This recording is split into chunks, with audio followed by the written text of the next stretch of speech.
No te lo pongo.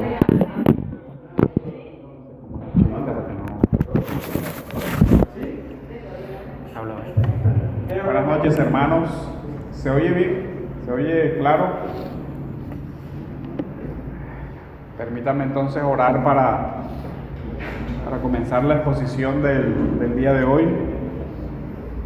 Bendito Dios, te damos gracias, Señor, por tu bondad, por tu misericordia.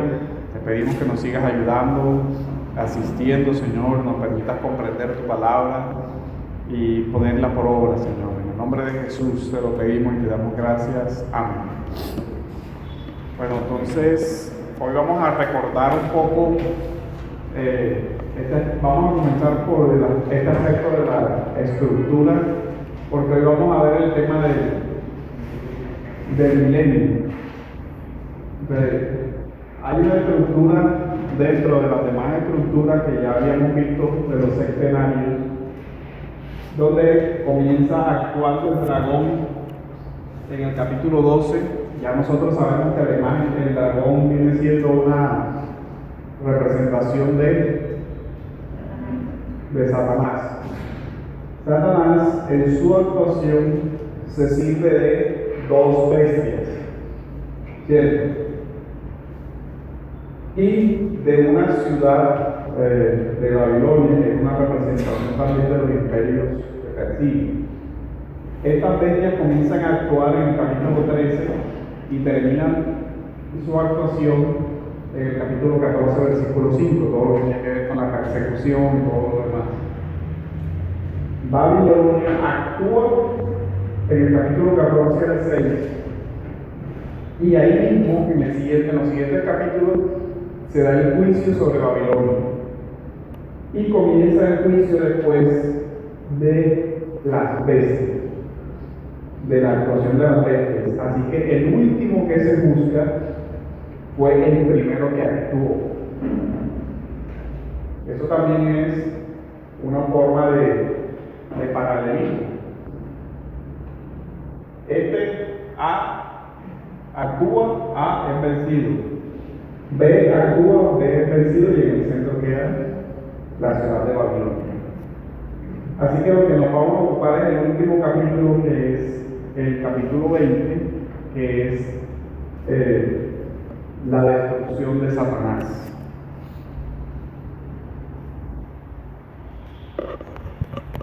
Ya habíamos visto esta parte que es la antítesis entre Babilonia y la Nueva Jerusalén, que sería el capítulo 21.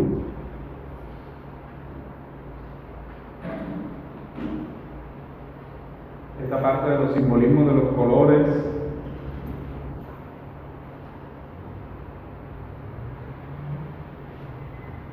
Sobre el tema del milenio, básicamente hay estas escuelas que se ven aquí.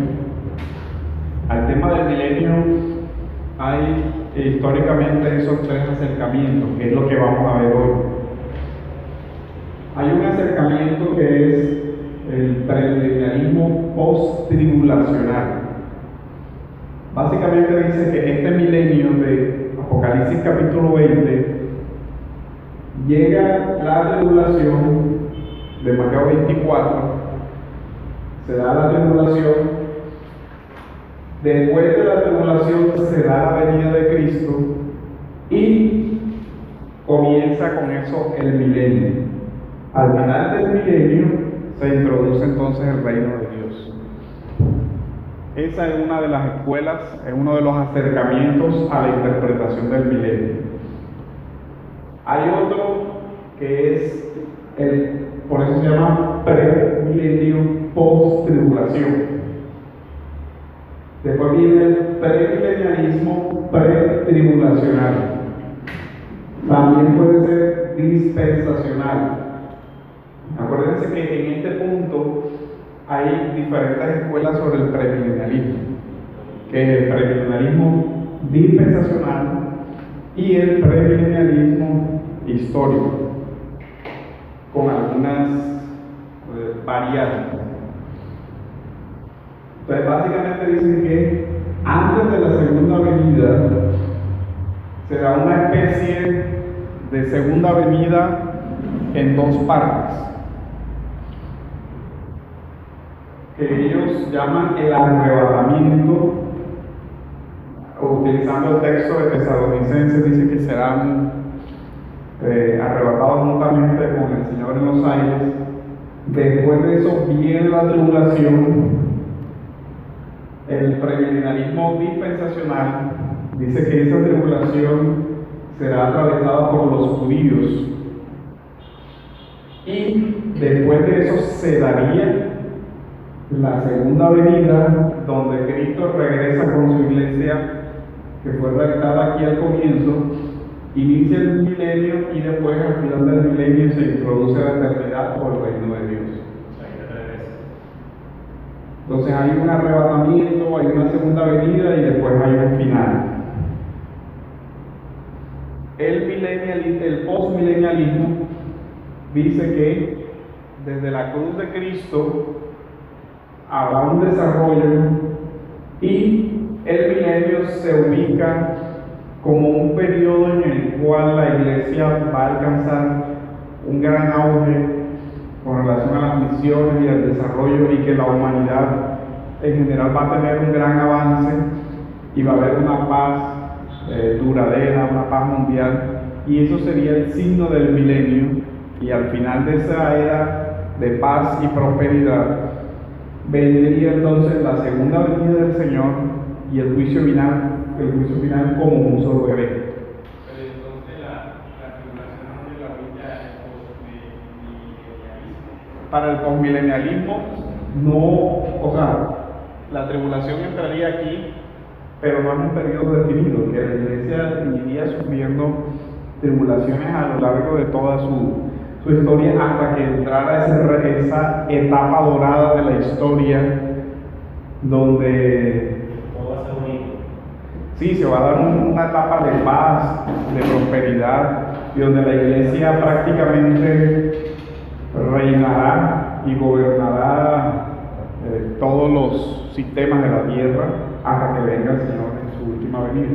Entonces, no hay un evento específico que realmente determine el inicio del milenio, sino que se hará a lo largo de la historia. Y mi otra pregunta es, ¿el milenio para ellos es literal, de 1000 años, o es simbólico? Ellos dicen que es un periodo indeterminado de tiempo donde se caracterizará por la paz y por la prosperidad y por el desarrollo de la iglesia. Por la iglesia influyendo en todas las áreas y en todo el sistema económico, político, social y todo lo demás. Y al final de ese periodo llega el Señor. El amilenialismo habla de un milenio simbólico que comienza con la cruz de Cristo y se extiende hasta la segunda venida y el juicio final. Esas son las tres escuelas sobre las cuatro escuelas sobre la postura del milenio. Esta es una simplificación, ¿sabe? Es como lo esencial de cada escuela, porque dentro de cada una de esas escuelas hay infinidades de subvariantes y subescuelas que tienen, depende, cada autor dentro de esa escuela tiene ciertas particularidades. Entonces, digamos que este es un cuadro general, no al detalle de todos los, por lo menos nada más en el premilenialismo. Una cosa es el premilenialismo dispensacional y otra cosa es el premilenialismo histórico, y tienen sus diferencias también.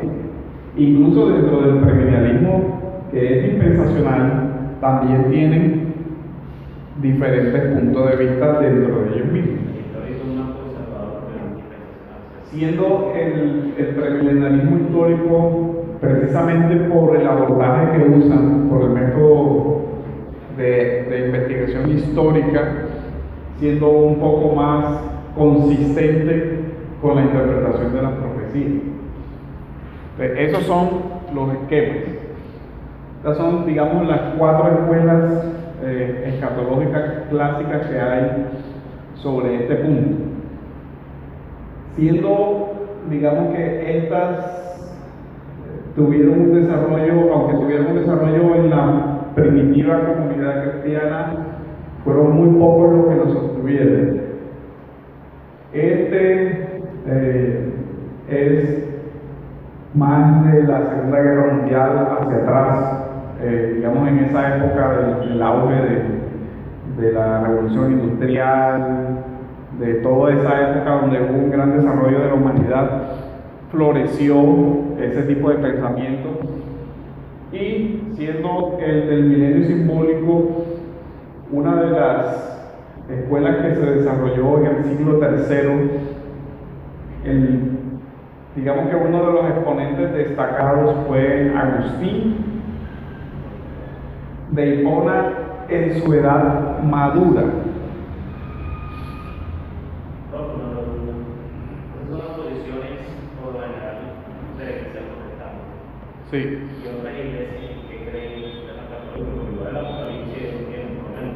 La iglesia católica que son escatológicos tiene. La iglesia católica no se vincula, tiene, bueno, es como una mezcla, ¿verdad? tiene esta postura en algunos representantes y tiene esta postura en algunos representantes.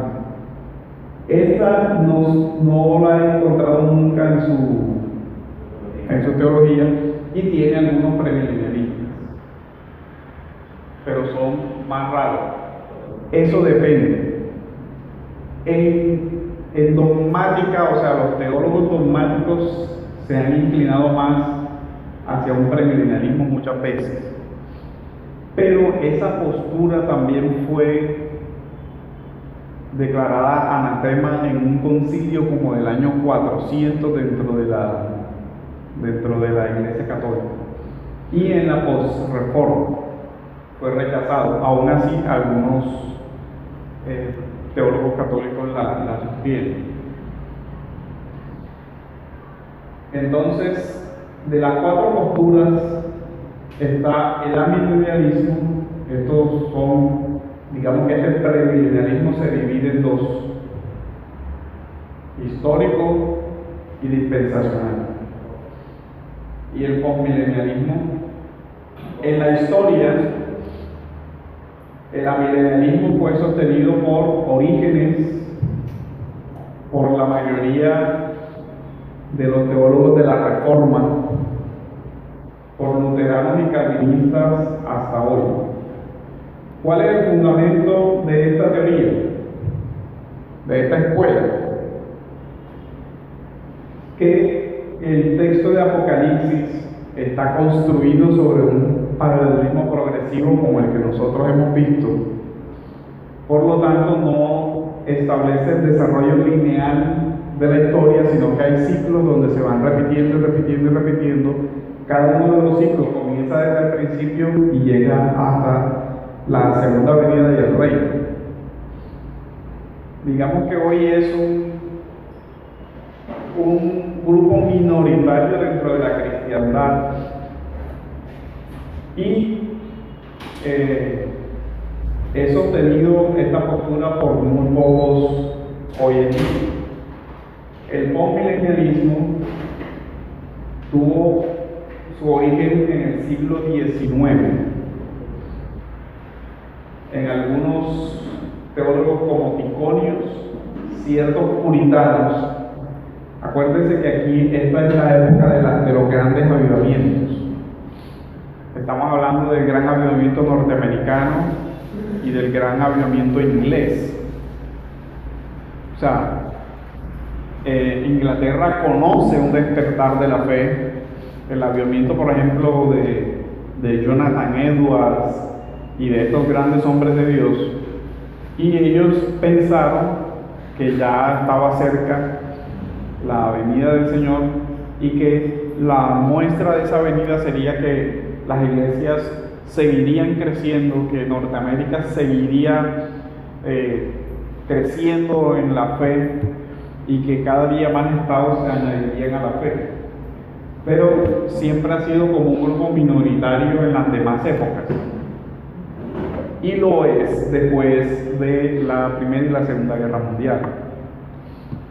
¿Por qué lo denominan hoy? Porque en la época de Jonathan Edwards se dio un gran desarrollo misionero donde se comenzó a llevar el evangelio a los indígenas en Norteamérica y en muchas partes de Inglaterra también se desarrolló un gran movimiento misionero. Incluso de Inglaterra van misioneros al África como a la India y a otras partes del mundo. Entonces, y en esas partes del mundo se comienza a desarrollar el evangelio. El caso de Guillermo Carey, por lo menos, que Carey va y predica el evangelio en India, y la India comenzó una transformación hacia la modernidad, y la India logró un desarrollo, abolió el sati y otras prácticas, la quema de viudas y todo lo demás. Entonces se veía como, y se dieron muchas misiones al interior de Asia, al interior de la India y todo ese continente, como que se pensó que se iba a lograr evangelizar todos esos continentes y que el evangelio iba a cubrir toda esa zona. Si ustedes ven, el movimiento misionero mundial casi es de esta época. O sea, surgieron muchos misioneros de Estados Unidos, después fueron muchos misioneros a muchas partes del mundo. Entonces, por eso se le llama como una época de avivamiento. Surgen una gran cantidad de teólogos, tanto en Estados Unidos como en Inglaterra, sobre todo los puritanos. Estamos hablando también de la época en que se funda Estados Unidos como nación bajo los principios del puritanismo, que eran reformados. Entonces, por eso se da como esa idea. Yo quería agregar, si tú ves por ejemplo en el año 1600 o 1700, y tú estudias la historia de Inglaterra, incluso en textos seculares que no son cristianos, evidencia el gran auge que hubo de la población cristiana, al igual que Estados Unidos en sus inicios, sus políticas, sus reglamentos, incluso la fundación de las escuelas, todo fue con base a la palabra del Señor. Entonces, creo que se denomina avivamiento por ese gran auge que hubo de una gran población, un gran número de personas, incluso hasta el Estado, conforme a las Escrituras. Sí, entonces hubo un gran despertar donde a nivel económico, político y social la iglesia tuvo como una preeminencia, tuvo una influencia muy grande en todas las esferas de la sociedad. Por lo menos si usted ve en Estados Unidos, Yale, Harvard, Princeton, y no recuerdo qué otras universidades fueron fundadas por esos primeros puritanos, como una forma de esparcir la fe. Y así Ginebra, y así los Países Bajos, así Holanda y todo lo demás. Entonces, fue un movimiento, fue una época de un gran despertar de la fe bíblica. A nivel de la historia, en el premilenialismo histórico antiguo encontramos a Justino, creo que es siglo III más o menos, los padres apostólicos, ya, Papías. También padre de la iglesia, cerca del siglo III o mediados del segundo y siglo III, junto con más o menos con Agustín, siendo Agustín como el tercero tardío, como 300 alquitos. Modernamente John Lax, que escribe varios textos, uno de esos se llama El Reino, la Venida del Reino, y escribe varias obras relativas a la venida del Señor desde la óptica del premilenarismo. Aunque en la historia, cuando estamos hablando de los primeros siglos, del siglo III hasta más o menos hace 200 años, este grupo fue minoritario. O sea, fue un sector reducido dentro del pensamiento de la iglesia. Pero ahora, en los últimos 200 años más o menos, estamos hablando de la época de Scofield, de la época de Darby en 1900, y recientemente ha cobrado bastante fuerte, de tal forma que hay muchos expositores de esta teoría, de esta escuela, pues escribiendo libros y haciendo ensayos y produciendo a nivel literario. Incluso estos dos pensamientos se han difundido mucho en la iglesia gracias a comentarios de Biblias. O sea, por ejemplo, a que la Biblia de Scofield, pues, ¿qué pasa? Que la persona puede leer, está leyendo su Biblia y en las anotaciones ya le van comentando, esto significa, esto va por acá el milenio, esto es por acá, esto es por acá.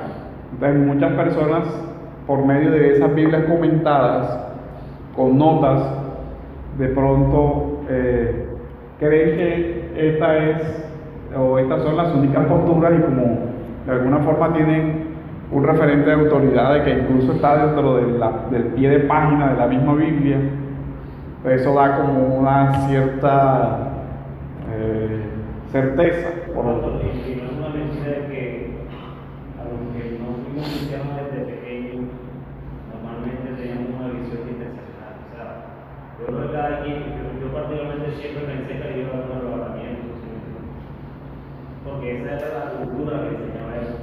Lo que pasa es que estas dos escuelas han tenido, digamos que, si podría decirse, ventaja de que se han hecho muchas películas basado en esta interpretación. Yo creo que películas del rapto y eso hay muchas. Y entonces, ¿qué ha pasado? Que la mayoría de las personas ha tenido acceso a alguna de estas dos variantes por regla general. Entonces, digamos que eso ha influenciado marcadamente. En Estados Unidos, por ejemplo, desde 1850, miren que estamos hablando de una época reciente, quien primero formuló, digamos que de una forma sistemática, el asunto de una escatología dispensacional fue John Nelson Darby en 1850. Miren que realmente es una escuela nueva. Estamos hablando de qué, de siglo XIX, ¿cuántos años? 120 años. Y a su vez, estas escuelas clásicas quedaron sepultados en el olvido. ¿Cuántos leen hoy una Biblia Scofield? ¿Cuántos leen hoy La ciudad de Dios de Agustín de Hipona? O una Biblia comentada por MacArthur, por ejemplo. Entonces, es un libro del siglo III, con un lenguaje complicado, las traducciones son de un español antiguo, son obras de muy difícil consecución y muy costosas, por ejemplo. Incluso los padres de la iglesia en la cultura evangélica no son muy conocidos. O sea, hablar de, por ejemplo, de los padres de Oriente, de los padres de Occidente, de los padres latinos, de los padres griegos, de los padres del desierto, no es, digamos que alguien conozca la teología de Cirilo de Alejandría, de Clemente de Alejandría, de Filón, o de esa literatura antigua de la iglesia. Eso es muy desconocido para muchos. Pues, tristemente, la patrística fue enterrada sobre todo en este siglo pasado, cosa que curiosamente surgió a la inversa en la época de la Reforma Protestante. porque la Reforma, digamos que volvió a leer los padres, sobre todo se encuentra con Agustín, con el asunto de las doctrinas de la gracia, y eso permitió que la obra de Agustín volviera a resurgir. Por su parte, el catolicismo romano también olvida a Agustín, porque para ellos su teólogo insigne fue Tomás de Aquino, muy influenciado también por el método aristotélico de pensamiento, influenciado mucho por la filosofía occidental. Mientras que Agustín tuvo acceso, digamos, siendo un padre más cercano, tuvo más acceso al mundo semítico, y a pesar de que Agustín comienza con una retórica griega los últimos años de su vida, tuvo o trató de hacer un acercamiento al hebreo y a los idiomas originales de la Biblia, y eso le ayudó a ganar una comprensión. Por eso es que nosotros vemos que Agustín pasa de una postura semejante incluso al premilenialismo, porque en la edad, los primeros escritos de Agustín, él habla de que el milenio es literal. Después, en los últimos escritos, Agustín escribe unas retractaciones, y dentro de esas retractaciones va la comprensión de su escatología, replantea su escatología. Por eso en la mayoría por eso usted puede encontrar que muchos autores premilenialistas dicen que Agustín también fue premilenialista. Pero los escritos de Agustín se dividen entre los escritos de su juventud y los escritos de su madurez. Y hay uno en especial que se llama las retractaciones, donde él comienza a decir, pues comienza, como el nombre lo indica, a retractar ciertas posturas que al inicio de su conversión sostienen, pero que después con el decantar de los años, del tiempo, del ministerio, pues él revisa. Sí, ante Dios, Sí, ya las obras de la madurez de su vida, donde ya él ha replanteado muchas cosas. Es una obra realmente que vale la pena leer. Es una obra, La ciudad de Dios y las confesiones de Agustín son unas obras que pertenecen incluso al legado cultural de la humanidad. ¿Cuánto más nosotros como creyentes deberíamos acercarnos a esa? Y aquí hay una dificultad muy grande. Mire, nosotros aquí hay que ponerle a históricos. Pareciera que la iglesia no conociera más allá de lo que vive en el presente. Muchos de los hermanos no conocen lo que la iglesia pensó más allá de 10 o 20 años atrás, más allá de lo que vio cuando comenzó en la iglesia y de lo que ve hoy. Y cree que lo que ve hoy es lo que siempre fue.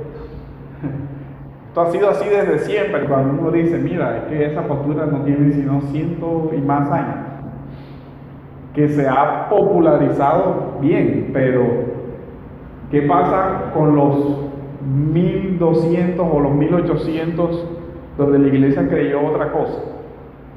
Uno debería encontrar unos argumentos muy contundentes para que la iglesia del siglo XIX haya girado y cambiado la postura que la iglesia por 1800 años sostuvo.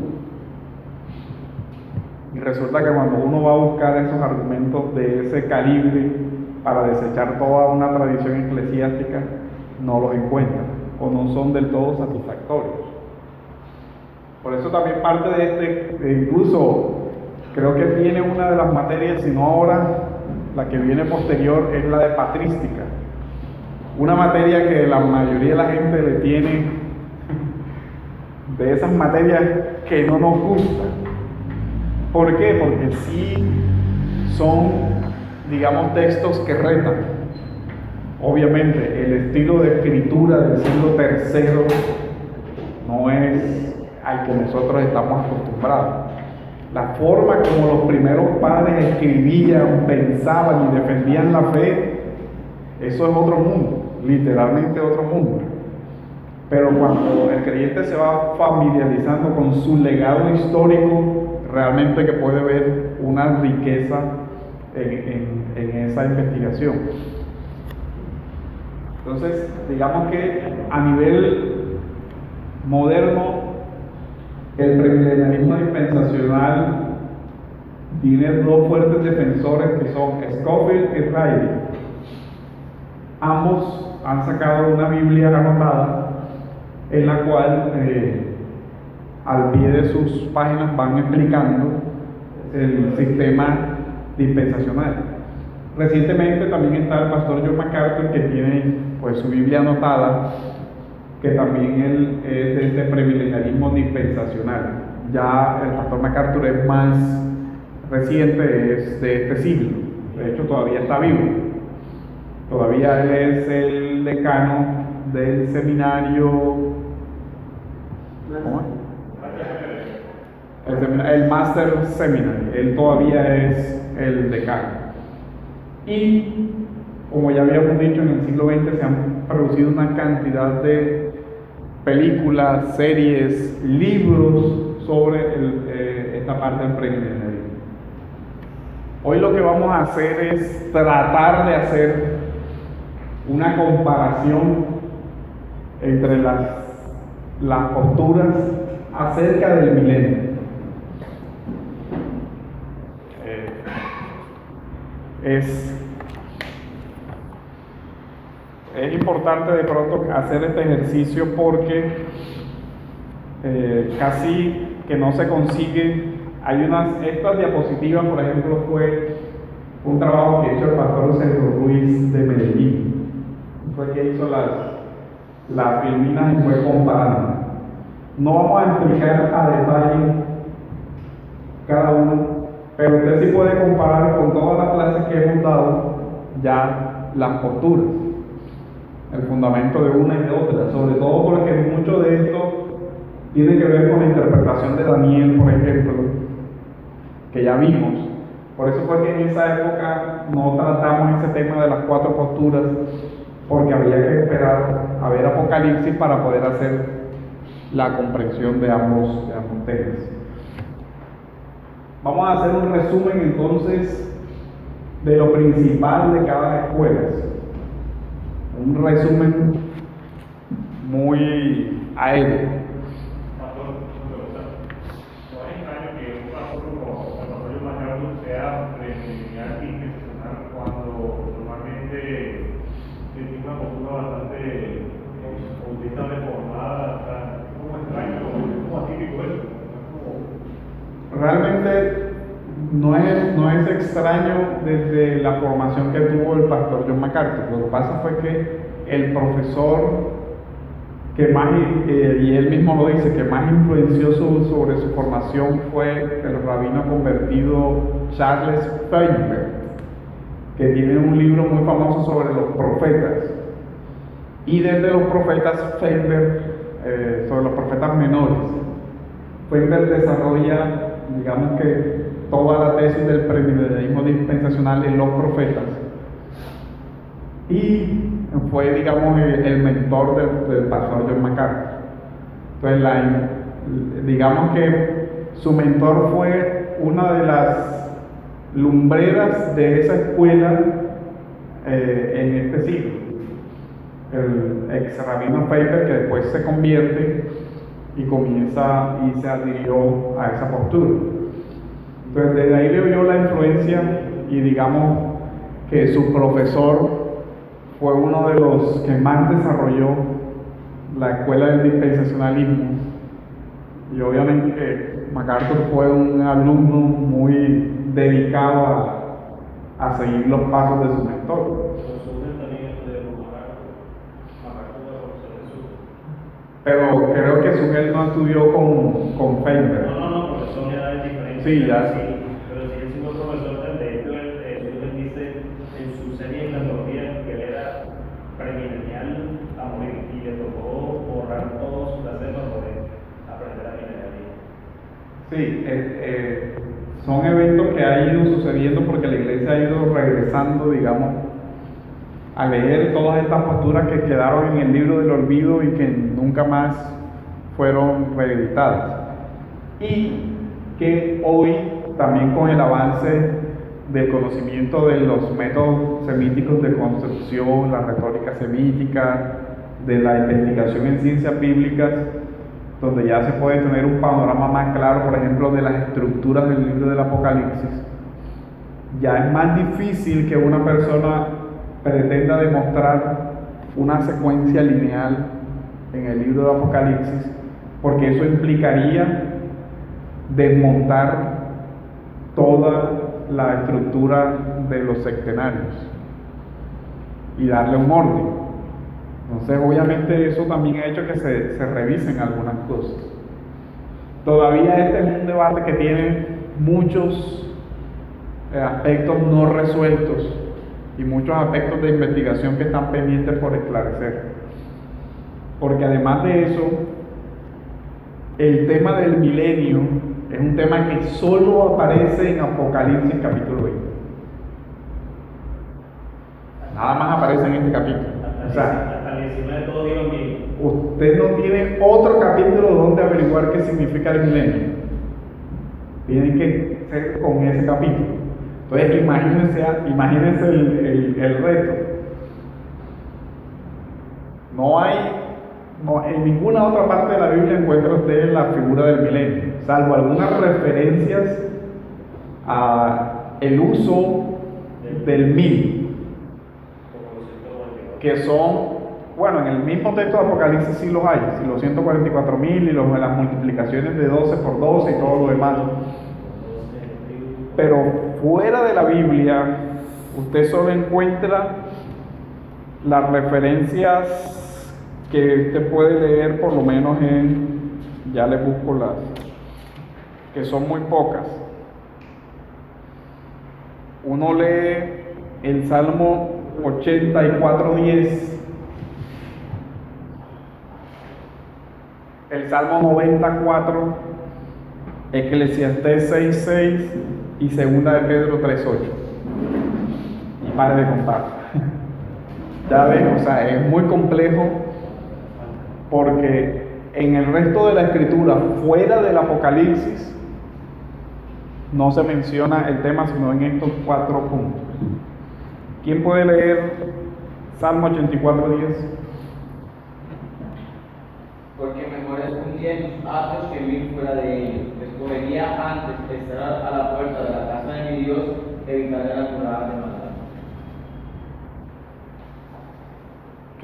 ¿Cómo nos ayudaría ese texto a esclarecer Apocalipsis, por ejemplo?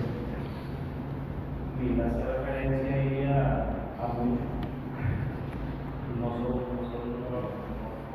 No son 1000 de 365, ¿cierto? De 365 por 1000. Ahí David está a que prefiere solo un día con él que el resto de la vida sin él.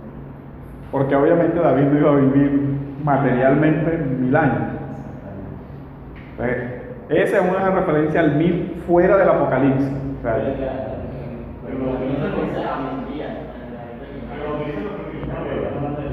sí, se utiliza para, digamos, tratar de hacer un armazón y decir que 1000 años son, pues, 1000 años en sentido estricto. Exacto, en sentido literal. Mi pregunta sería, ¿cuál sería la postura reformada acerca del término del milenio? La mayoría de la postura reformada se ubica dentro del amilenialismo, de que es una figura de lo que inició con la cruz hasta lo que va a llevar a la segunda venida. Y ahora vamos a ir viendo la diferencia. Jaime. Pero aclaro, hay reformados premilenialistas. Por ejemplo, Wayne Grudem es en su teología, en su soteriología reformado, en su escatología es premilenialista histórico. Entonces, También está el pastor MacArthur en su soteriología reformado, en su escatología premilenialista dispensacional. Y así hay varios. Miguel Núñez creo que también es premilenialista, creo que es histórico, dispensacional también. Los pentecostales enseñan más bien prácticamente lo que es la dispensacionalismo. La mayoría de las iglesias pentecostales, sí. Ellos dicen que a partir del capítulo 6 ya la iglesia desaparece. ¿No? ¿Qué dice que ya la iglesia subió? Sí, ellos ubican el fenómeno del rapto en el capítulo 6. Entonces, todo eso es la comparación, digamos que el ejercicio que vamos a hacer hoy es que usted tenga una visión panorámica de todas las escuelas. Yo ubico en esta escuela. Usted puede hacer la comparación y tomar la postura después de que vea la comparación. Igual el objetivo de la clase es ver las diferencias entre una y otra escuela, porque realmente en una hora de clase o ni en 2 horas se puede exponer los pros de la una, los pros de la otra, los argumentos de una, y es un debate que lleva siglos, por lo menos entre el amilenarismo y el posmilenarismo, siglos, y entre el premilenialismo dispensacional casi 200 años de debate, y entre el premilenialismo histórico, que es el más antiguo, también hay mucha diferencia y mucho debate. Incluso entre el premilenialismo dispensacional y el histórico también hay un debate muy fuerte. Entonces, ¿cuál es la primera característica del amilenialismo? No hay un milenio literal. Esa es la primera tesis, esa es la gran diferencia. ¿Por qué? Vamos a seguir leyendo los textos que vimos. Salmo 94, por ejemplo.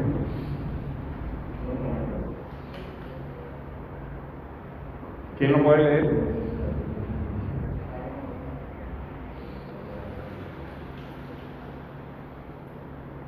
Salmo 94. Porque 1000 años delante de tus ojos son como el día de ayer que pasó y como una de las vigilias de la noche.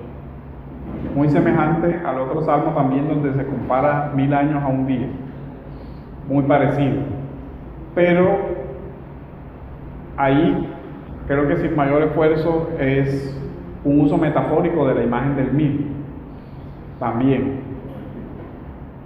Eclesiastés 6:6. Hay una referencia un poquito más pedada, pero también más o menos. Porque si aquel viviere 1000 años 2 veces sin gustarle el bien, ¿no van todos al mismo lugar? Esa es otra expresión de los 1000 años, donde también creo que el 1000 se está utilizando como una metáfora de una vida larga. Ahí no puede ser literal porque incluso ya en esa época Salomón, ya los que más había vivido quién sabe cuántos años ya tuvo una posada y por 900 y algo. Ya pasa época, ya la vida no estaba tan alargada como para tomarlo literal, tiene que ser totalmente simbólico. Sí, porque la figura de los 1000 años se dio en la primera etapa patriarcal del Génesis, pero ya no se siguió bien, pero siguió como una metáfora de una vida larga. Y segunda de Pedro 3, versículo 8.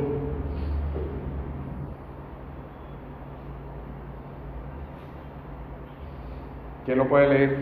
Mas, oh amados, no ignores esto, que para con el Señor un día es como 1000 años y 1000 años como un día.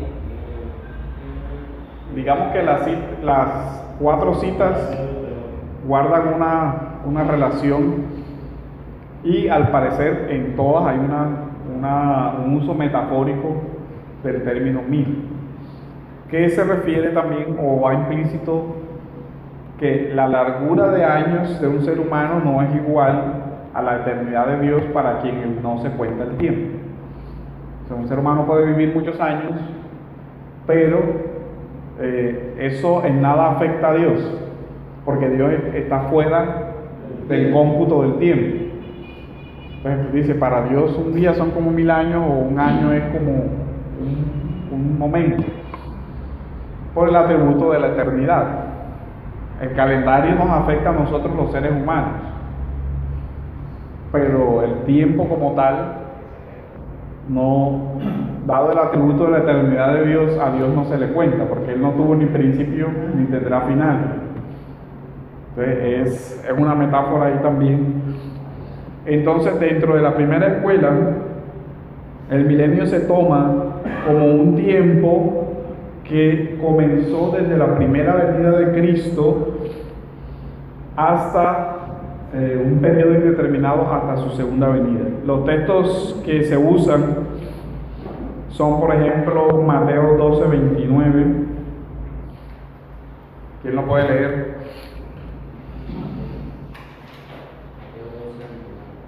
Porque, ¿cómo puede alguno entrar en la casa del hombre fuerte y saquear sus bienes si primero no le ata? Y entonces podrá saquear su casa. ¿Cuál es la relación? El versículo 20, el versículo 2 de Apocalipsis, vamos a leer Apocalipsis, los primeros versículos, dice: vi un ángel que descendía del cielo, con la llave del abismo y una gran cadena en la mano, y prendió al dragón, la serpiente antigua, que es el diablo y Satanás, y lo ató por 1000 años. La referencia es, o la pregunta que uno debería comenzar a formularse ¿es posible que, dada la naturaleza espiritual de Satanás, pueda ser atado con una cadena y encerrado bajo llave a nivel físico como tal? Pues siendo un ser espiritual, no cabría la imagen de una cadena de algún metal humano, por poner el ejemplo. Y la llave, pues obviamente, y el pozo y todo lo demás, eso lo vamos a ir viendo. Que recuerden que si apuntamos a la idea de que es un paralelismo progresivo, ese texto tiene que tener un paralelo. Ahora, esa es una de las dificultades, porque es difícil establecer exactamente cuál es el paralelo. Ahora vamos a ver uno de los puntos de vista de cuál es el paralelo de ese texto. Pero entonces, el amilenialismo dice: creemos que la atadura de Satanás, de acuerdo a los evangelios, buscando una relación entre los evangelios, se produce cuando el mismo Señor viene y comienza a, digamos, a liberar a la humanidad de la opresión que hasta ese momento estaba bajo la potestad del diablo.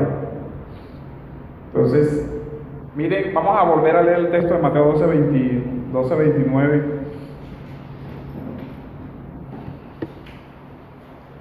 Se acercan los fariseos. ¿Qué dicen?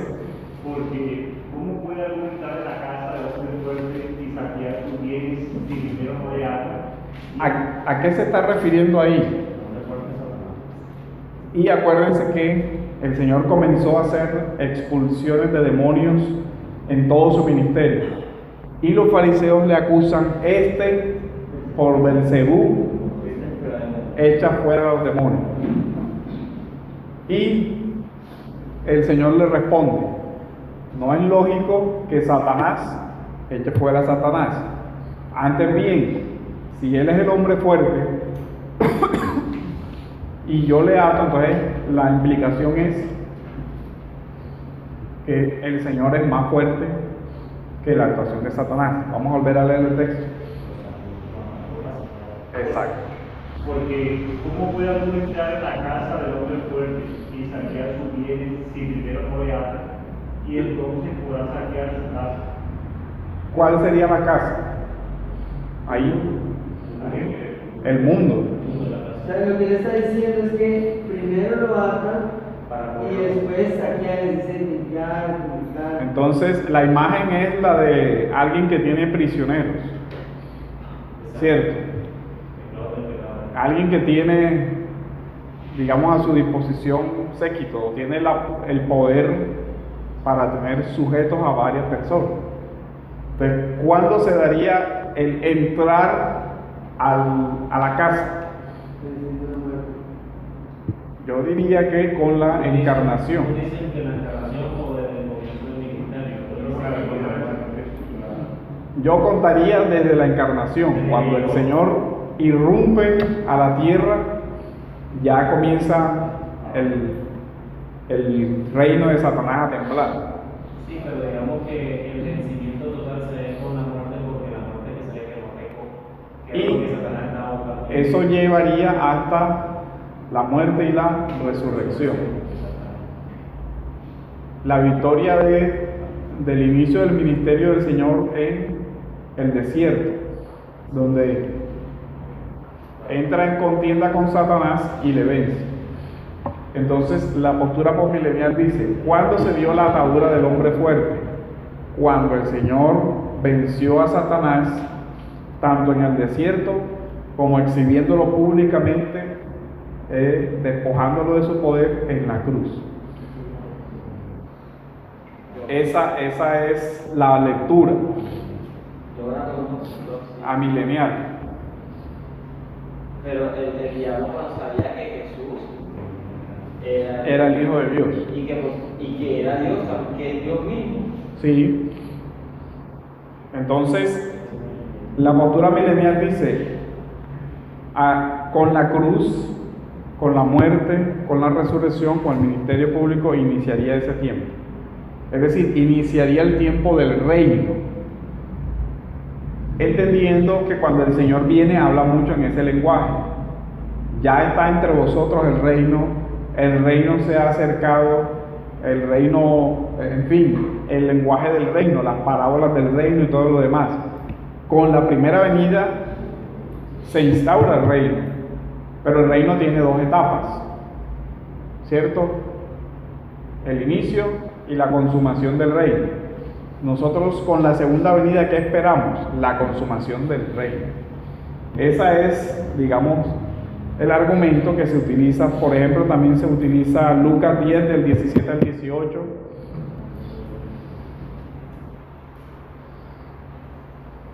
Lucas 10. El 17 al 18. Volvieron los 70 con gozo, diciendo: Señor, aún los demonios se nos sujetan en tu nombre. Y les dijo: yo veía a Satanás caer del cielo como un rayo. He aquí, os doy potestad sobre las serpientes y escorpiones, y sobre toda fuerza del enemigo, y nada os dañará. Pero no os regocijéis que los espíritus os sujetan, sino regocijaos que vuestros nombres están escritos en los cielos. Entonces, en esta primera parte se interpreta la atadura de Satanás como cumpliéndose en esa parte del ministerio terrenal, donde el Señor dice: yo vi a Satanás caer del cielo como un rayo. Esa imagen usted la puede encontrar en Apocalipsis 9:1, que podría ser el paralelo de Apocalipsis 20. ¿Quién puede leer Apocalipsis 9:1? Bien. El quinto ángel tocó la trompeta, y vi una estrella que cayó del cielo a la tierra, y se le dio la llave del pozo del abismo. El pozo del abismo, que es el mismo pozo del abismo que aparece en el capítulo 20. ¿Qué simboliza? Sería este mismo mundo. Porque acuérdense que la atadura ahí no significa que Satanás desaparezca de la actuación de la historia de la humanidad. Dice es que ya no tiene el mismo poder del hombre fuerte, pero no quiere decir que quedó anulado. Josué dice que él está atado, pero nadie sabe el tamaño de la cadena. Sí, o sea, es una forma. Claro, acuérdense que Apocalipsis 20 dice, miren, por lo menos 23 dice, y lo arrojó al abismo y lo encerró, y puso su sello sobre él para que no engañara más a las naciones. O sea, el propósito de la atadura, ¿cuál es? Evitar qué cosa? El engaño. Después, en el versículo 8 dice, y saldrá a engañar a las naciones que están sobre los cuatro ángulos de la tierra. En el versículo 10 dice, y el diablo que los engañaba fue lanzado al lago de fuego. Entonces, la atadura tiene que ver con qué cosa? Con el engaño.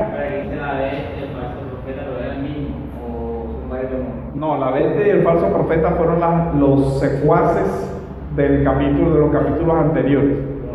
Los aliados de Satanás, los imperios y los gentiles y todo lo demás. En nuestra lectura, o sea, en la escuela. Y veamos el versículo 11 del mismo capítulo 9.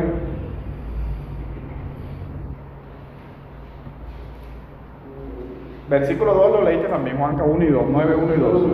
Entonces dice así, y abrió el pozo del abismo y subió humo del pozo como humo. Y abrió el pozo del abismo. Entonces, espérate ahí un momentico. Vamos, mira el capítulo 20, versículo 2. Y prendió al dragón, la serpiente antigua, que es el diablo y Satanás, y lo ató por 1000 años y lo arrojó al abismo y lo encerró y puso su sello sobre él. Ahora lee el versículo 2 del capítulo 9, que sería el paralelo del capítulo 20. Y abrió el pozo del abismo y subió humo del pozo como humo de un gran horno, y se oscureció el sol y el aire por el humo del pozo. El versículo 11. Y tienen por rey sobre ellos al ángel del abismo, cuyo nombre en hebreo es Abadón, y en griego Apolión. Parte del reinado de Satanás es por la muerte, ¿cierto? ¿Y qué fue lo que el Señor vino a destruir? Al que tenía el imperio sobre la muerte, esto es, al diablo, dice en el Evangelio de Juan. Entonces, de esta forma es que se va, digamos, leyendo en el Evangelio. Juan 12 del 20 al 32. Una pregunta. Leímos Lucas 10, donde dice que él vio a Satanás caer. Ajá. Y ese sería texto paralelo de el capítulo 14, 9. Cuando él dice eso, entonces está Cristo ahí encarnado. La cuestión de las trompetas en Apocalipsis 9 y ahorita en Apocalipsis 20 también está hablando de un mismo evento. Esa sería la conclusión a la que se llega. Y mi pregunta es, ¿y eso se dio en el momento que Cristo se encarnó o en el momento que él venció la muerte? Estamos hablando, acabamos de concluir con el versículo 9-11, que fue cuando él venció la muerte. Entonces, es decir, la resurrección. O sea que en Lucas 10 todavía Cristo era como una profecía, como diciendo, ya, claro, siendo él Dios, sabiendo lo que iba a hacer, pues él tiene la potestad de decir eso. Lo que estoy tratando de resumir es a ver si lo que estoy diciendo es conforme a lo que está Ahora, diciendo. ¿por qué yo no quiero reducirlo al evento de la muerte y la resurrección? Porque en todo el ministerio ya se ve la obra hacia dónde va la obra de Satanás, hacia dónde va la obra de Cristo, perdón, para destruir, para irrumpir en el reino de las tinieblas. Tengo otra pregunta. En el capítulo 20, sabemos que el es simbólico desde su medida, pero en el 6 dice: cuando los 1000 años se cumplan, Satanás será suelto de su prisión. Entonces vendría, digamos que como un resurgir de ese poder engañador. Me pregunto porque es una pregunta que no es dispensacionalista nada que preguntar a esa sería una referencia al aumento de la apostasía, porque si uno ve que el engaño o sea, evitar el engaño posibilitaría la expansión misionera de la iglesia, o sea, el crecimiento de la iglesia, lo que se vio en Mateo 28, por ejemplo, cuando el Señor dice, toda potestad me es dada en los cielos y en la tierra.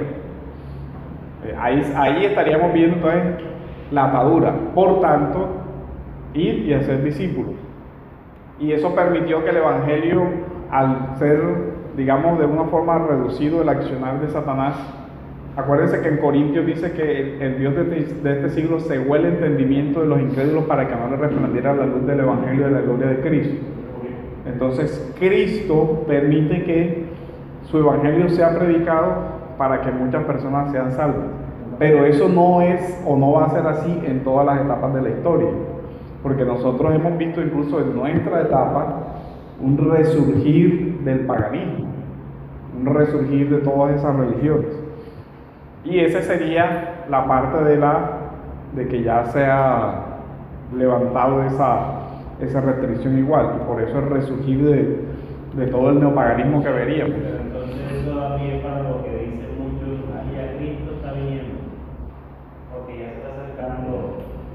Es que serían señales de acuerdo a Mateo 24, dice, y saldrán muchos y engañarán, si fuere posible, a los escogidos. Lo que es que con ninguna de esas señales se podrá determinar ni el día de la hora, pero son señales. Pero cuando la verdad es que, así como dice el que viene a decir de el tiempo que con las nubes, cuando va a llover, que pues esta parábola que hacemos respecto del clima, así también tiene que distinguir los tiempos. Digamos que el creyente puede tener un cierto discernimiento, pero nunca podrá tener ni certeza del día y la hora, porque el mismo Señor dijo, nadie sabe ni el día ni la hora. Eso nada más le corresponde al Padre. Ajá. Para Vaya. no sé si se llama los dos testigos. La iglesia, aquí la Asamblea de Dios ha enseñado que los testigos son Elías y Moisés. Y acá, ¿qué se enseña? Puede ser una referencia simbólica al ministerio de Elías y de Moisés. Yo me inclino más porque es una cita de Zacarías, donde aparece también la imagen de los dos testigos como haciendo parte, uno Israel y Judá, o sea, el pueblo en su conjunto. Pero no son textos fáciles de interpretar por la complejidad del simbolismo. Entonces es muy complejo este primer punto. ¿Cuál fue la última cita? Juan 10, 20 al 32. Bueno, entonces, por otra parte, el postmilenialismo habla de que el Apocalipsis 20 estaría hablando de un periodo de paz entre las dos venidas que es alcanzado por la iglesia en un tiempo cercano al tiempo del fin. Mateo 13, 31 al 33. ¿Mateo qué? Vamos a leer el de Juan y después el de Mateo. Muchos de ellos decían, perdón aquí y está fuera de sí, por si le oís. Decían otros, estas palabras no son endemoniadas, fue la casa de demonios abrió los ojos de los ciegos. Celebrase en Jerusalén la fiesta de liberación, era invierno, y Jesús andaba en el templo por el pórtico de Salomón. Y le rodearon los judíos y le dijeron, ¿hasta cuándo nos tomará el alma? Si tú eres el Cristo, dínoslo abiertamente. Jesús les respondió, os lo he dicho y no creéis. Las obras que yo hago en nombre de mi Padre, ellas dan testimonio de mí, pero vosotros no creéis, porque no soy de mis ovejas, como os he dicho. Mis ovejas oyen mi voz, y yo las conozco y me siguen. Y yo les doy vida eterna, y no perecerán jamás, ni nadie las arrebatará de mi mano. Mi Padre que me las dio es mayor que todos, y nadie las puede arrebatar de la mano de mi Padre. Yo y el Padre uno somos. Entonces los judíos volvieron a tomar piedras para apedrearlo. Jesús les respondió, muchas buenas obras os he mostrado de mi Padre, por cuál de ellas me apedreáis. Vemos toda la parte de lo que implicó el ministerio del Señor Jesucristo y el guardar a su pueblo. Por su parte, lo que sostiene la parte del milenio literal, del postmilenialismo, usa el texto de Mateo 13, 31 al 33. ¿Quién lo puede leer?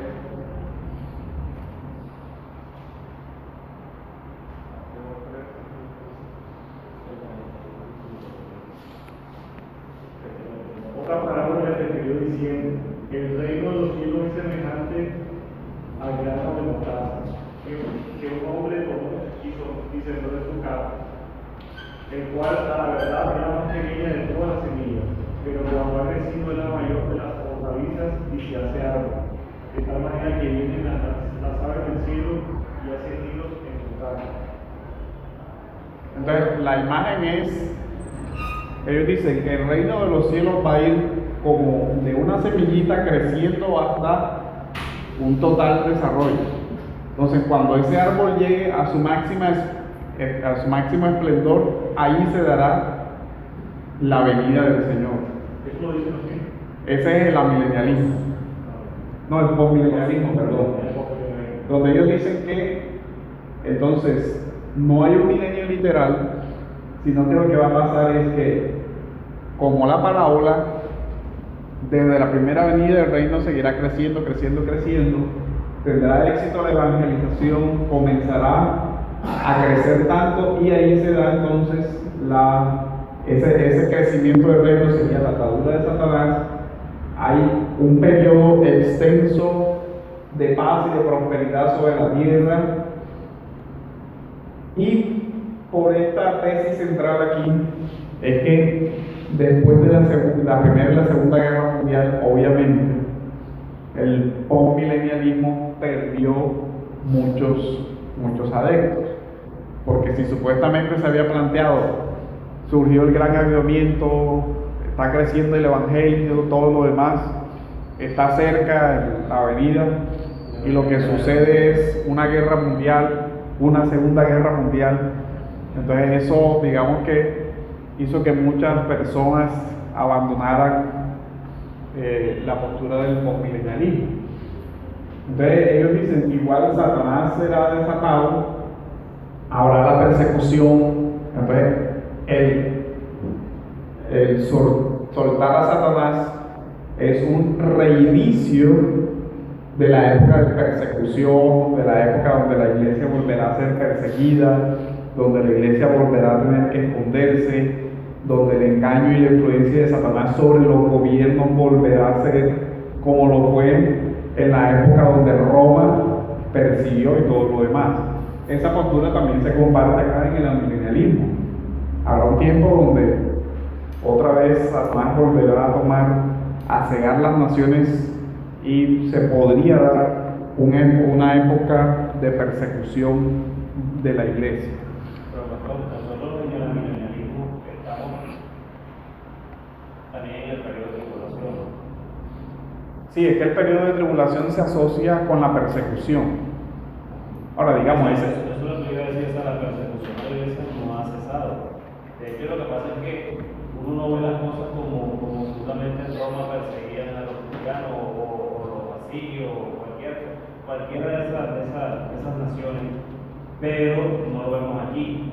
Pero en otras naciones en el claro, mundo en otras partes como estados musulmanes, China, estados comunistas, si hay persecución. Hay otro tipo de persecuciones acá, como está pasando con todo este tema de las minorías que se están levantando contra los cristianos, y ese tipo de cosas, que de pronto la gente no lo ve como persecución porque no se atreven a enfrentar ese tipo de cosas. Porque todavía no hay un resistir que cueste la vida. Digamos, no hay todavía en Colombia no se ve tan abiertamente que se asesinen comunidades enteras por causa de la fe, como se ve en otros países como en el mundo musulmán. Pero también es un punto que está tomando mucha fuerza, y que esa persecución bien puede extenderse a otros países donde hoy hay paz. Esa es una posibilidad también. ¿Quién más levantó la mano? Miguel. Lo que iba a decir como le dijo, pues, o sea, la persecución siempre, es verdad, la persecución siempre ha estado, toda la vida ha estado, de diferentes modos de ser, no en igual intensidad o en igual extensión. Ahora con el comunismo, por lo menos, una persecución directa de la iglesia. Claro, porque cuando se ve un imperio como el Imperio Romano persiguiendo a un grupo muy pequeño, el asunto se ve descomunal. Entonces, ese sería, por su parte, para por lo menos redondear esta primera idea, el dispensacional, el premilenialismo, sí cree ambos, tanto el histórico como el dispensacional, en un milenio literal, ya sea pretribulación o postribulación. Es decir, que literalmente Cristo, si es postribulación, ellos dicen que hay un rapto, pasa la tribulación, o sea, pasa la persecución. Después de eso, en el dispensacional, como ellos dicen que hay una dispensación de Israel y una dispensación de la iglesia, ellos dicen que en el rapto se va la iglesia, Israel se queda. Israel pasa la tribulación, después de eso es que viene una venida de Cristo y inicia el milenio, y después se acaba el milenio, se da otra guerra, y después de eso que viene el reino de los cielos. O sea, ese es el sistema.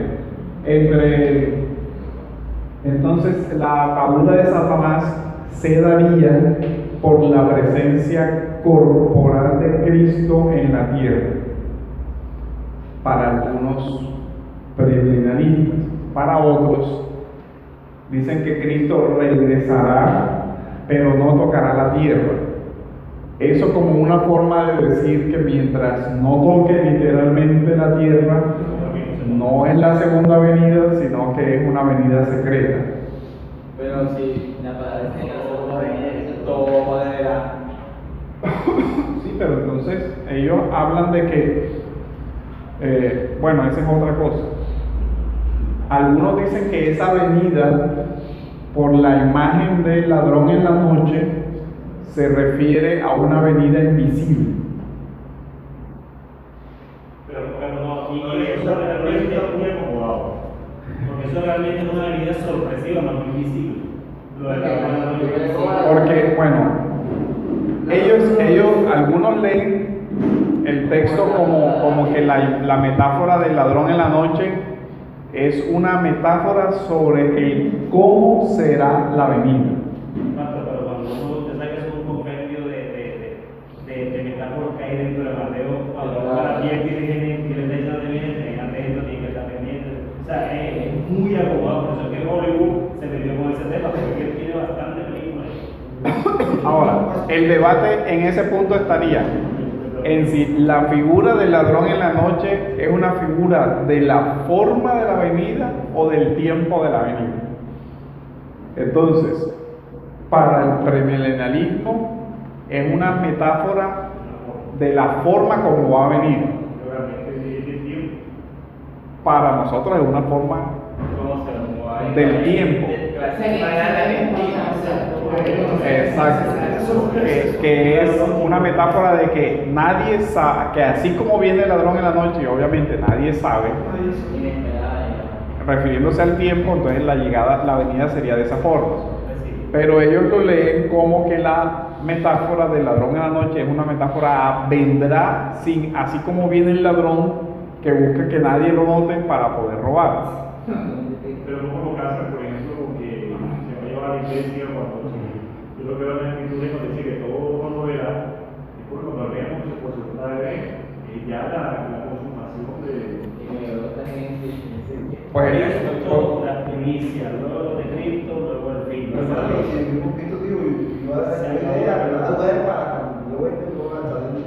Sí, pero estamos tratando de comprender su forma de su postura. Ellos leen de esa forma, o sea, dicen, vendrá como ladrón en la noche, quiere decir que vendrá de una forma en que nadie lo notará, de tal forma que Él podrá sacar a su iglesia del mundo sin que nadie se dé cuenta, y vendrán todas las plagas, y entonces después Él regresa, instaura el reino y después será otro reino.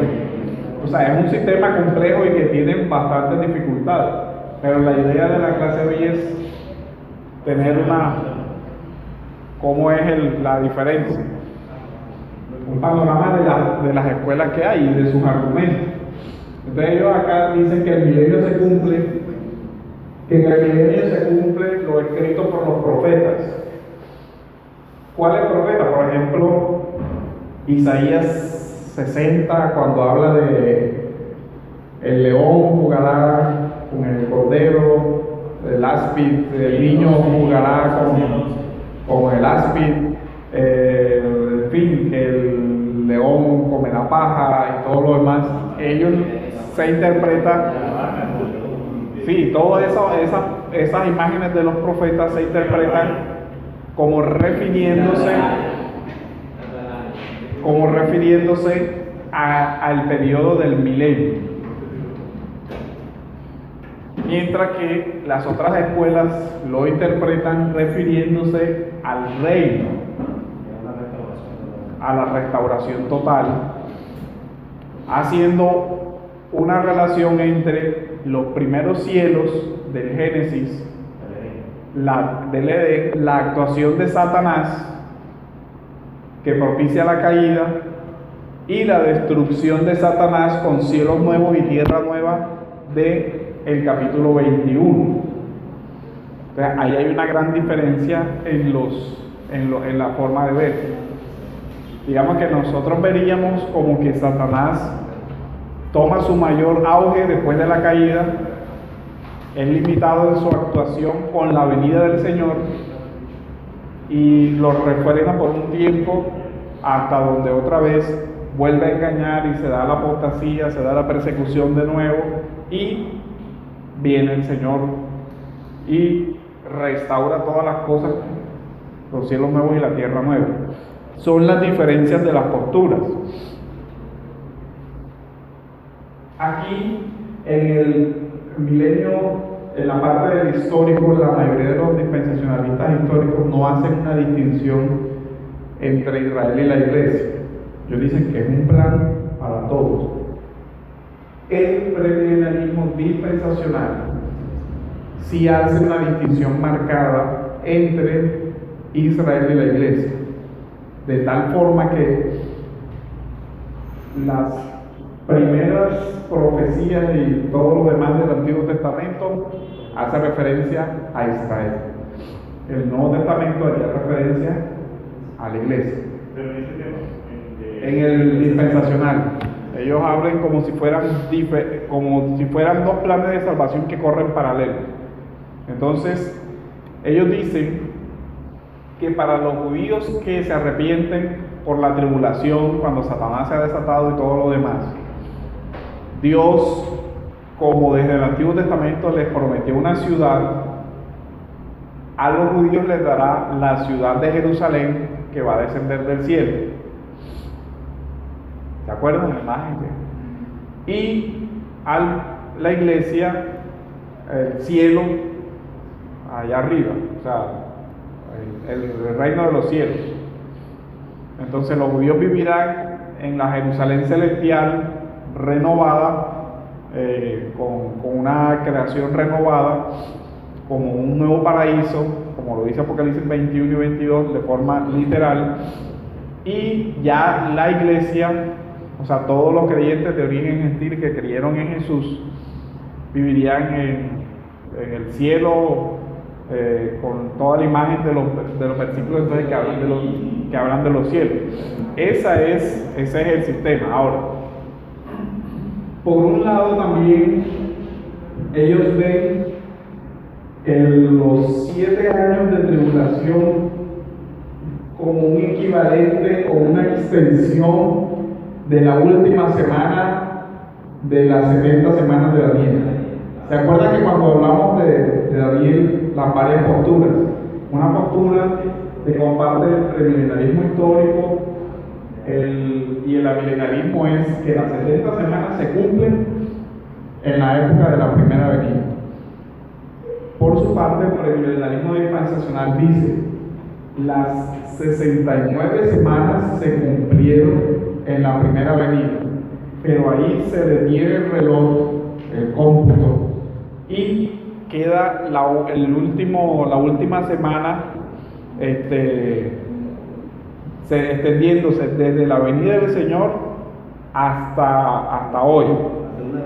Exacto, entonces a la mitad de la semana se daría lo del sacrificio y la ofrenda, entonces que esa es una imagen de que el pueblo judío vuelve a restaurar el templo y que después de esa restauración del templo se daría otro ataque, y entonces en ese templo restaurado que restauran los judíos se daría entonces la presencia del anticristo para que se cumpla el Tesalonicenses, donde dice que se sentará en la casa de Dios haciéndose pasar por Dios. O sea, ese es el otro punto de lo otro. Realmente es complicado, por lo menos. Vamos a Tesalonicenses 4.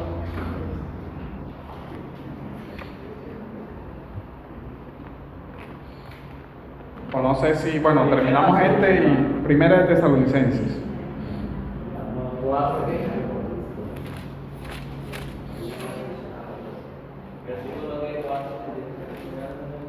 Capítulo 4, versículo 13. Vamos a leer desde el 13 hasta el 18.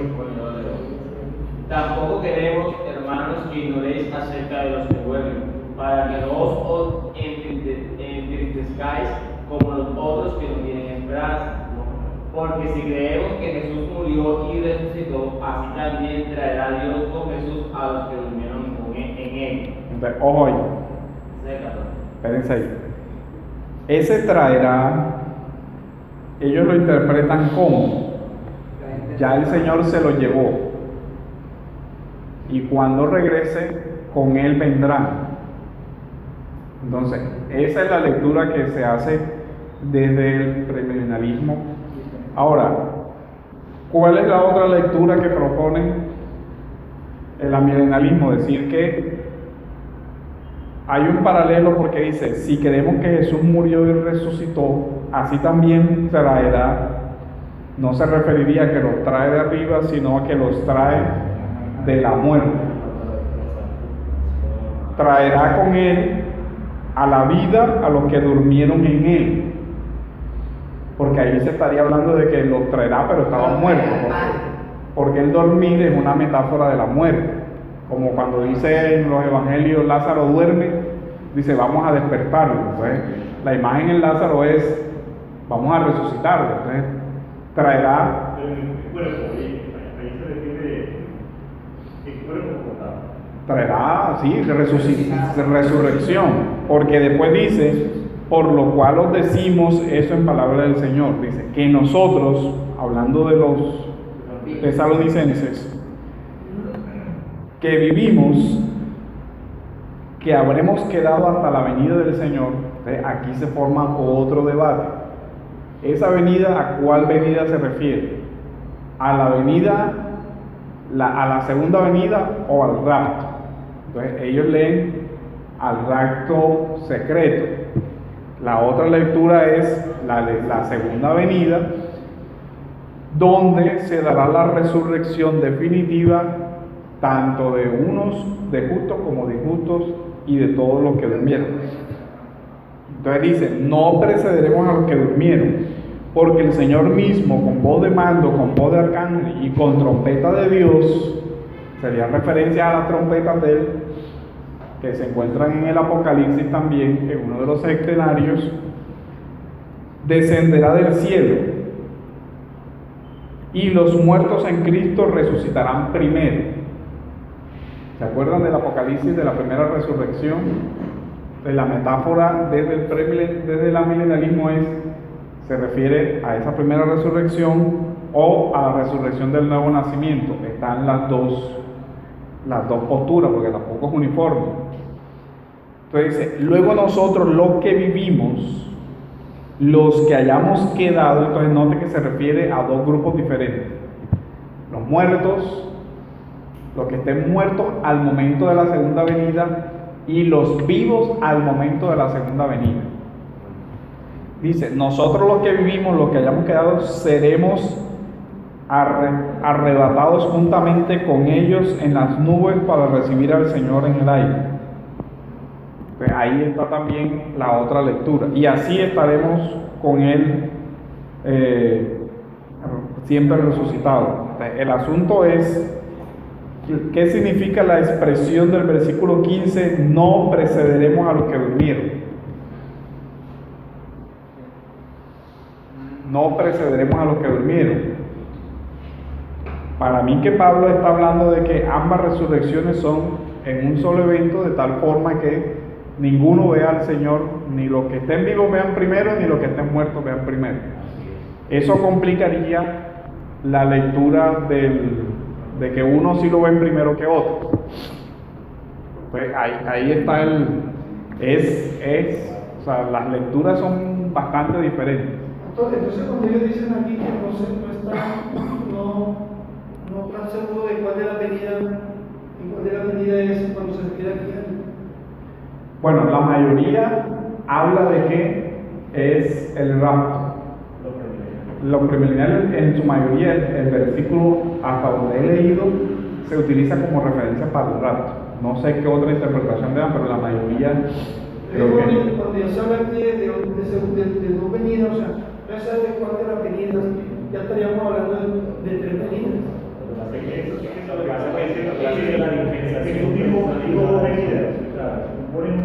Es que ellos hablan de una venida secreta y una venida visible. O sea, que están hablando de tres venidas de Cristo.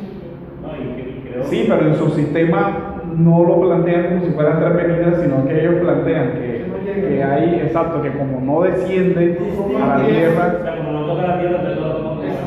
sino que asciende, que Él no llega, porque acuérdense, bueno, el razonamiento es que por allá en Zacarías hay un versículo que dice que el Señor debe posar sus pies en el monte de Jerusalén. Entonces dicen, como el Señor no llegó y posó los pies en el monte de Jerusalén, eso no sería una segunda venida, sino que lo que está sucediendo es que el Señor lo lleva, entonces no hay, para ellos en su sistema no hay, ahí no se cumple la segunda venida. ¿Y se refiere más que todo es a la venida corporal, exacto, a que este texto apuntaría al rapto. Entonces ahí está la discusión de hacer la exégesis de si apunta al rapto o apunta a la segunda venida como una única venida o lo otro. Y así es complejo las dos lecturas son completamente opuestas, pero la idea es que tratemos de entender su razonamiento con relación a la interpretación, más allá de que no estemos de acuerdo.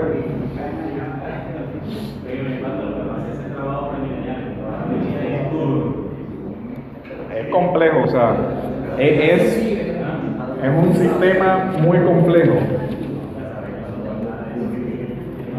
Entonces, ellos ubican también el milenio. En el milenio estarán juntos glorificados y no glorificados.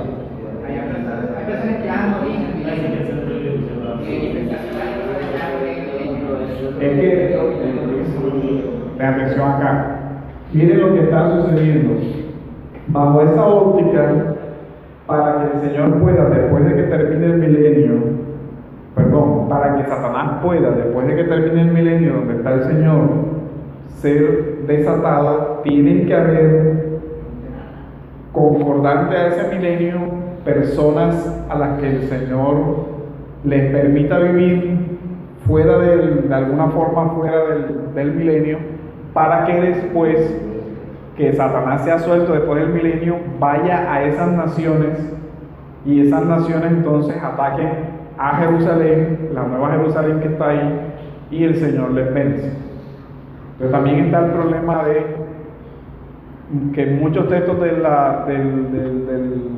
Antiguo y del Nuevo Testamento dicen que pues nadie verá al Señor cara a cara sin estar resucitado y sin tener un nuevo cuerpo O sea, que sea posible que haya esa venida de la Nueva Jerusalén y el mundo de maldad no sea completamente exterminado.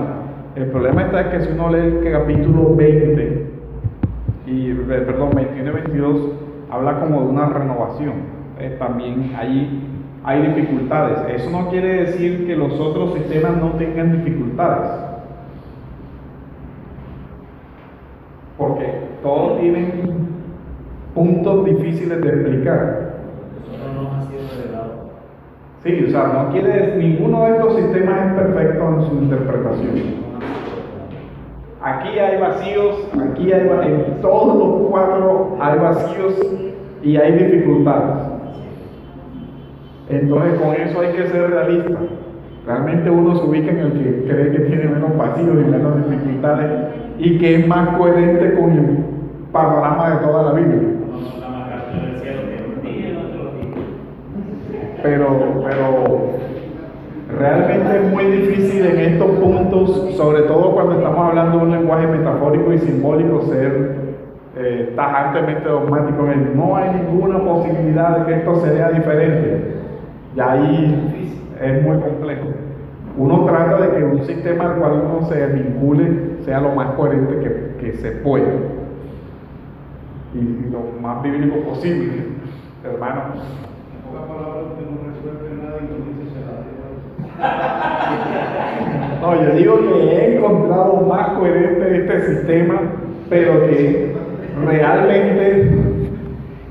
realmente hay que hacer el ejercicio de comprender antes de ubicarse en cualquiera de ellos los pros y los contras. Porque la idea no es que se asuma algo porque fue lo que se les dijo, porque fue lo que se enseñó, y no sería tampoco honesto dedicarme solamente a defender y decir no hay ninguna otra forma de lectura que esta. Eso no sería propio de la academia, porque tienen que saber también que hay otros puntos de vista diferentes y que gente seria los ha defendido. No decimos que Scofield no haya sido un creyente excepcional y que sea un hombre piadoso, o que el pastor John MacArthur, o que el pastor que no sean hermanos tampoco. Estamos diciendo que tienen otra postura diferente y que no alcanzamos a compartir con ellos, pero que realmente son hombres piadosos. La mayoría históricamente lo han sido.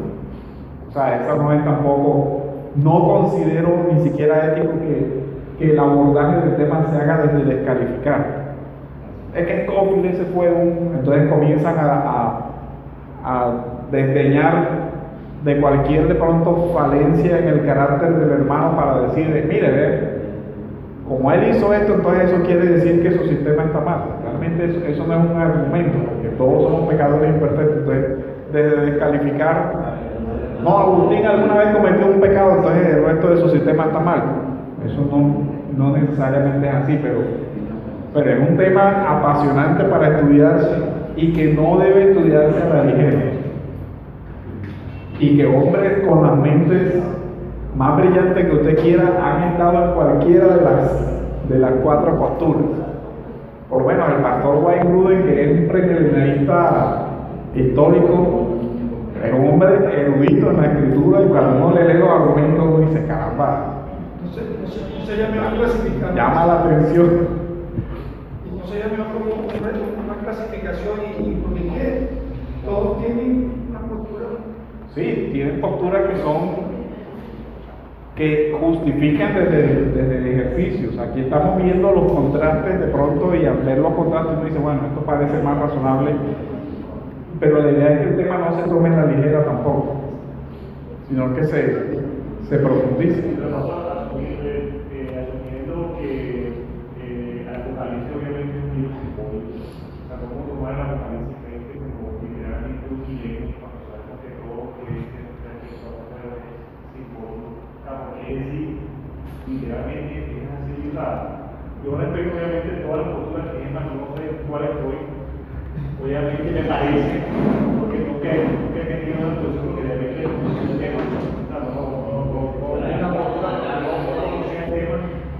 Pero sí sé que los movimientos obviamente son la tendencia, obviamente son todos amileniales, y a mí me gusta obviamente de acuerdo con el sistema de pacto que utilizan los bautistas, ¿no?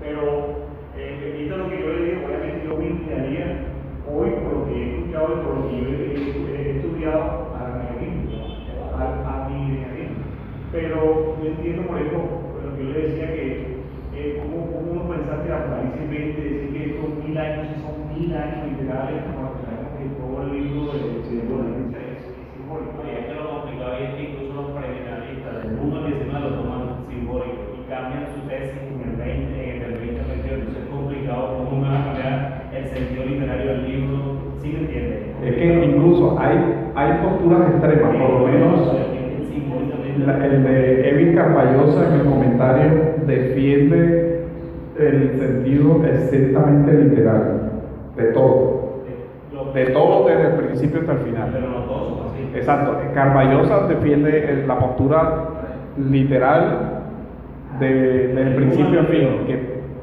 caballos van a ser caballos literales que van a salir, dragón, o algunas aplicaciones dicen, de pronto los escorpiones no sé qué se parecen a los, y no es para reír, se parecen a aviones estos mapache.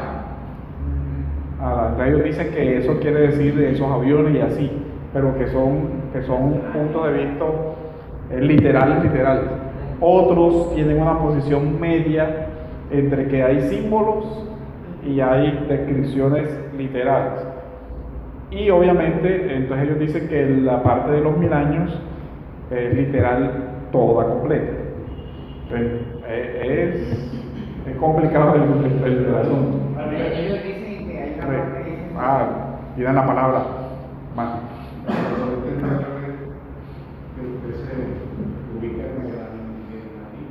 En esta primera. Y entonces el pastor habla con líderes de la iglesia, ¿tienen esa misma tendencia? La mayoría sí. No conozco ninguno que no. O sea, los líderes no están en la iglesia. La iglesia, incluso por confesionalidad, porque las confesiones reformadas se adscriben a esta postura. Casi todas las confesiones Esa es la reformadas. diferencia con MacArthur, MacArthur no es confesional.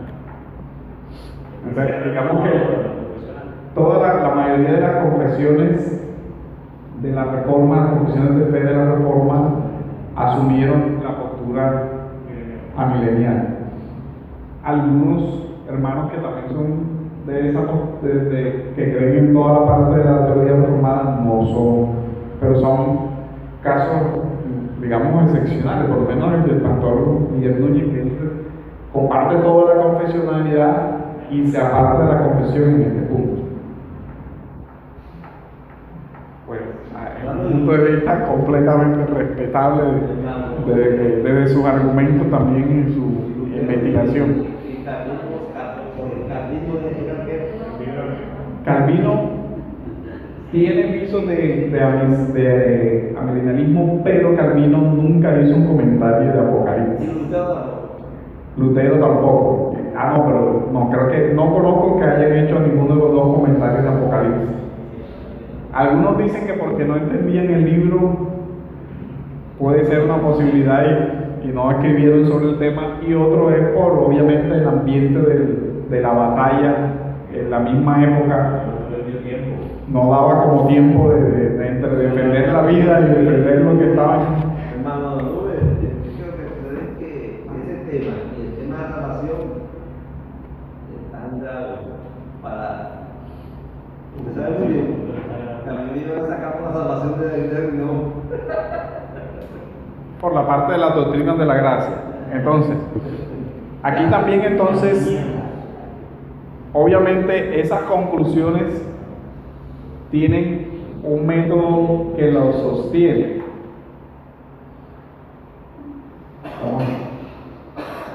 En la hermenéutica hay una hermenéutica diferente, como conclusión de lo uno y lo otro. Acá estaría determinada de que es literal de acuerdo al sentido literario del texto. Si el texto es en símbolo, la lectura literal debe ser de acuerdo a la lectura simbólica. Mientras que acá también hay un gramático en el postmilenialismo gramático, histórico y teológico. Y en su mayoría, también en este punto, también esta escuela está de acuerdo en que la mayoría del libro debe leerse en clave de símbolos. En el gramático histórico dice que la lectura natural del Apocalipsis se determina si algo ha de ser interpretado literal o simbólicamente. Exacto, ellos dicen, el contexto es el que te debe decir si es literal o es simbólico, por cada contexto particular, complejo. Por ejemplo, en este caso, si uno dice Apocalipsis 20, o sea, ¿cómo justificar que las cadenas y las llaves y el lugar sean literales y los 1000 años, o que las cadenas sean simbólicas y los 1000 años literales, o que los 1000 años sean literales mientras que lo otro es simbólico? O sea, ¿cuál sería el criterio ahí para decir esta partecita sí, esta partecita no? Entonces es lo complicado.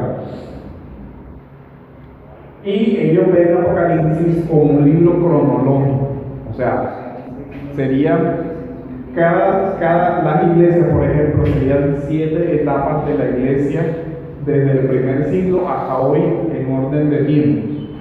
Entonces comenzaría por la iglesia, cada uno comienza de pronto por iglesias diferentes, Esmirna hasta la última, y así en el tiempo. El dispensacional, ellos dicen que la historia está dividida en 7 dispensaciones y cada periodo de tiempo Dios ha obrado de forma diferente, la de la inocencia, la creación, la edad de la inocencia, la caída, en fin, hasta que se llega a la ley y el evangelio y todo lo demás. Y el significado del texto puede cambiar y puede ser y no ser uno solo. Puede haber un dispensacionalismo progresivo. O sea, hay cambios en esa parte. Ahí en el histórico, ellos, o sea, las cartas que Jesús le manda a la iglesia, ellos la indican como preparada a Éfeso, en lugar de Esmirna como situaciones de... Exacto, por ejemplo, ellos pueden decir, la carta de Éfeso fue la carta del siglo I hasta el siglo III. No, la milenial no hace eso porque cree que es una imagen de la iglesia de todos los tiempos. Oye, además también se hace un error porque incluso la misma Biblia dice que escuche lo que el Espíritu dice a las iglesias, o sea, no se refiere como tal a una... Sí, exacto. Y el 7 sería una imagen de la iglesia en su totalidad, o sea, tanto de todo el territorio como de todos los tiempos. Que dicen que, esos son los que dicen que estamos en la Odisea ahora mismo. Sí, algunos... Nosotros somos la iglesia, cuando uno escucha la expresión que somos la iglesia de la Odisea, que somos la última, son esos porque dicen que cada iglesia corresponde a un periodo de tiempo. También creo que hay varias y cada uno tiene un orden de iglesias diferente y todo lo demás. No sé si hacemos ya creo que ya. ¿Qué hora es? ¿Tienes un break? Pero te vas a atender la clase. 8:15. Terminamos que como a las 8:15. Son 8:40. 8:40. Vamos a... Lo que pasa es que le faltan como 50 diapositivas. Bueno, aquí entonces la diferencia marcada de la segunda venida ya la entendemos. En esta hay una sola segunda venida. En el postmilenialismo también hay una sola segunda venida. Y en el premilenialismo hay una venida que no cuenta como venida, una venida invisible y una venida visible y literal. La diferencia también está entre si esa venida invisible es antes de la tribulación o después de la tribulación. Algunos dicen, es antes de la tribulación de tal forma que la iglesia no va a pasar la tribulación. Otros dicen, es después de la tribulación de tal forma que la iglesia va a pasar la tribulación. Incluso hay una intermedia que dice que no es ni antes ni al final, sino en la mitad. Que eso es que pre-tribulación, post-tribulación, mesotribulación. Que es a la mitad de las interpretando ellos la parte de Daniel, que a la mitad de la semana entonces ya el pueblo es sacado y entonces ya el pueblo sale de la tribulación. Sí, esa es la otra.